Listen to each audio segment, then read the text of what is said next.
Hello friends, ఈరోజు ఈ వీడియోలో అటుకుల ప్రసాదాన్ని ఎలా చేసేసుకోవాలో చూసేద్దాము. ఇది చాలా చాలా యమ్మీగా ఉంటుంది.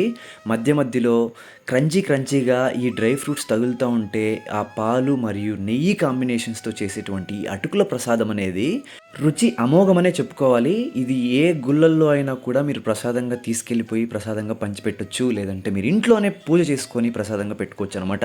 ఫటాఫట్ వీడియోలోకి వెళ్ళిపోదాము.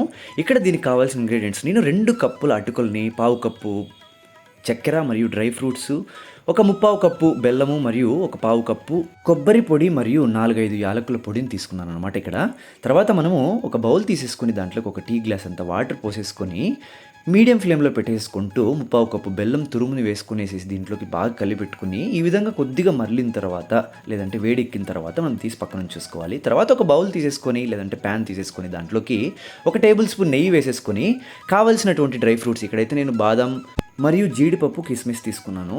అది వేగిన తర్వాత దాన్ని పక్కన పెట్టేసేసుకొని అదే బాండ్లీలోకి మనము 2 కప్పుల అటుకులు అనుకున్నాము కదా, దానిలో వేసేసుకొని లో ఫ్లేమ్లో పెట్టుకునేసి మీరు బాగా తిప్పుకుంటూ ఉండండి. ఇది మంచి ఫ్లేవర్ వచ్చేంత వరకు మనకి అటుకులు అనేది బాగా లైట్ గోల్డిష్ కలర్ వచ్చేంత వరకు వేయించుకున్న తర్వాత మనం ఆల్రెడీ పావు కప్పు కొబ్బరి పొడి అనుకున్నాం కదా, ఆ కొబ్బరి పొడిని కూడా దీంట్లోకి వేసేసుకోండి. ఇది కంప్లీట్ లో ఫ్లేమ్లోనే కొద్దిగా ఓపిక తిప్పుకున్నారంటే ఒక 2 to 3 minutes పెట్టుకుంటూ ఉన్నారంటే ఈ కొబ్బరి పొడి దాంట్లోకి జత చేసేసి మనకు చాలా మంచి ఫ్లేవర్ వస్తుంది అనమాట. తర్వాత మనము ఒక టీ గ్లాస్ అన్ని పాలని కొద్దిగా వీడియోలో చూపించినట్టుగా మీరు పోసుకుంటూ పెట్టుకుంటూ ఉండాలన్నమాట. ఒకేసారి పాలు పోసేస్తే మనకు ఉండలు కట్టే ఛాన్స్ ఉంటుంది. సో కొద్దిగా వేసుకుంటూ ఈ విధంగా పెట్టుకుంటూ ఉన్నారంటే మీకు మంచి కన్సిస్టెన్సీ వస్తుందన్నమాట. ఎక్కడ ఈ ఉండలు కట్టే ఛాన్స్ లేకోకుండా మనకు ఈ విధంగా కంటిన్యూస్గా పెట్టుకుంటూనే ఉండాలి. ఇది బాగా గుర్తుపెట్టుకోండి. పాలు అయిపోయిన తర్వాత మనము ఈ బెల్లం పాకము లేదంటే బెల్లపు నీరు మనం వేడి చేసి పక్కన పెట్టుకున్నాం కదా, దాన్ని కూడా సేమ్ కొద్దిగానే వేసుకుంటూ ఈ విధంగా కలిపెట్టుకోవాలి. ఒకేసారి మాత్రం వేయకండి.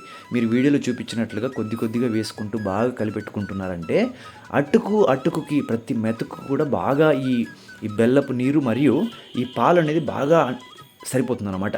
తర్వాత మనము ఒక పావు కప్పు ఈ చక్కెర అనుకున్నాం కదా, చక్కెరను కూడా దీంట్లోకి వేసేసుకొని బాగా కలిపెట్టుకోండి.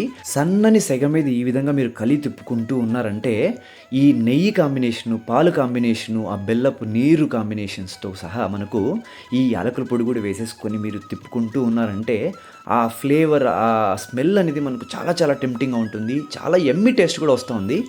సో ఫైనల్ టచ్లో మనం ఈ డ్రై ఫ్రూట్స్ వేసేసుకున్నామంటే మన ప్రసాదం చాలా చాలా యమ్మీ అయినటువంటి ప్రసాదం రెడీ అయిపోతుంది.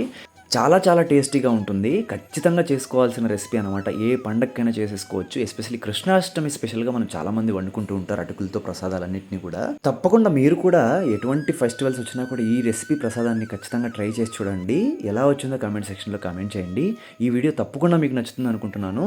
ఈ వీడియో కనుక మీకు నచ్చినట్లయితే లైక్, షేర్ అండ్ సబ్స్క్రైబ్ చేసుకోవడం మాత్రం మర్చిపోద్దు. Thanks for watching and thank you all.